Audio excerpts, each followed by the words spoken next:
الحمد لله رب العالمين والعاقبة للمتقين والصلاة والسلام على رسوله محمده وآله وأصحابه أجمعين أما بعد اللہ رب العزت نے تمام انسانوں کو عقل عطا کی ہے، سمجھ عطا کی ہے، علم دیا ہے۔ کوئی بھی انسان ایسا نہیں ہے جو اچھا اور برا میں فرق نہ کر سکتا ہو۔ بظاہر ہم جس کو علم کہتے ہیں، مدرسے میں جانا، اسکول میں جانا، انجینئرنگ پڑھنا، ڈاکٹری پڑھنا، عالم بننا، قاری بننا، حافظ بننا، مفتی بننا، جس کو ہم لوگ علم کہتے ہیں، اس علم کے لیے سب سے زیادہ ضروری چیز یہ ہے کہ یقین کا ہونا۔ علم چاہے دینی ہو یا دنیاوی ہو، جب تک اس میں یقین پیدا نہیں ہوگا وہ مفید نہیں ہوتا ہے۔ شیطان کے پاس کیا کم علم تھا، بہت زیادہ علم تھا، اس کے باوجود وہ شیطان ہو گیا۔ کیوں؟ کیا اسے یہ نہیں معلوم کہ اللہ علی کل شیء قدیر ہے؟ کیا اسے یہ نہیں معلوم اللہ تعالیٰ ہر چیز کے بارے میں جاننے والا ہے؟ اس کے باوجود وہ اگر اللہ تعالیٰ کے حکم سے انحراف کر رہا ہے، اس کے باوجود اگر یہ سوچتا ہے کہ قیامت سے پہلے میں توبہ کر لوں گا، تو یہ اس کی یقین کی کمی ہے، اس کے علم کی کمی نہیں ہے۔ تو علم تو ہے اچھا خاصا علم، اتنا علم کسی کو بھی نہیں ہے۔ ایک مثال پیش کرتا ہوں۔ ایک چرواہا ہوا کرتے تھے، اپنی بکری یا مویشیوں کو لے کر چرانے کے لیے ندی کے اس پار جانا ہوتا تھا۔ تو کبھی کبھی ایسا ہوتا تھا، پہلے زمانے میں بہت غربت کا زمانہ تھا، بالکل سچا واقعہ، علامہ رومی نے لکھا ہے یہ واقعہ۔ اب اس پار جاتا ہے، واپسی میں کبھی کبھار ایسا ہوتا ہے اس کے پاس پیسے نہیں ہوتے ہیں کہ وہ ناؤ یا کشتی سے جو پار کرتا ہے اس ندی کو، نالے کو جو پار کرتا ہے، اس کے لیے پیسے نہیں ہوتے ہیں، دقت بہت ہوتی ہے۔ تو ایک مولانا صاحب ہوا کرتے تھے اس پر، ان کے پاس روز آنا جاتا تھا، مولانا صاحب مجھے کوئی ایسا عمل بتا دیجئے، کوئی ایسا ٹوٹکا بتا دیجئے، یا مجھے کوئی ایسی بات بتا دیجئے کہ جس کے ذریعے میں آسانی سے اس ندی کو پار کر لوں، میرے پاس پیسے نہیں ہوتے، یا مجھے کوئی ایسا کام بتا دیجئے، ایسا عمل بتا دیجئے، ایسی دعا بتا دیجئے، کوئی وظیفہ بتا دیجئے کہ میرے پاس پیسوں کا انتظام ہو۔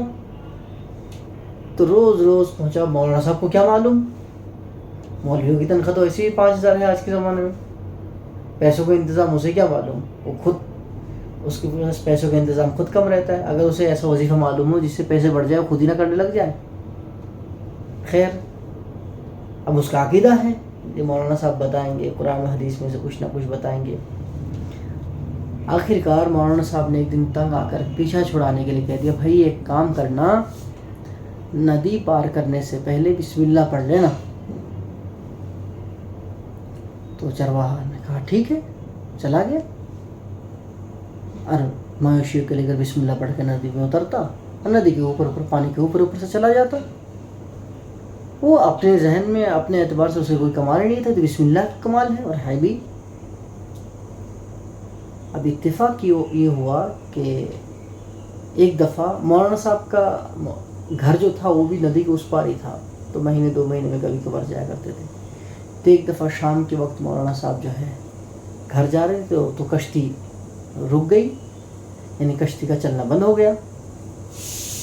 کشتی والوں کا طریقہ یہ ہوتا ہے کہ جب وہ اپنا کام پورا کر لیتے تو کشتی کو پلٹ کر رکھ دیتے ہیں، یہ پوری دنیا میں عام ہے، کشتی کو پلٹ دیتے ہیں۔ اس کا مطلب یہ ہے کہ بس سٹاپ، دکان بند ہو گئی، اب اور کوئی سیل نہیں ہے۔ اب مولانا صاحب نے جا کے دیکھا کہ کشتی الٹی پڑی ہے، اس کا مطلب ہے کام بند ہو گیا، ٹائم ختم۔ بہت پریشان، حیران و ششدر، سرگرداں پھر رہے ہیں، کیا کریں۔ پیچھے سے چرواہا آنے کے بعد اس نے کہا، مولانا صاحب کیسے پریشان ہیں؟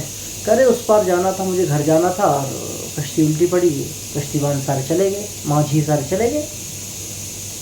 تو کہا تو کیا حرج ہے، آپ کے پاس تو ہے وظیفہ، چلیے۔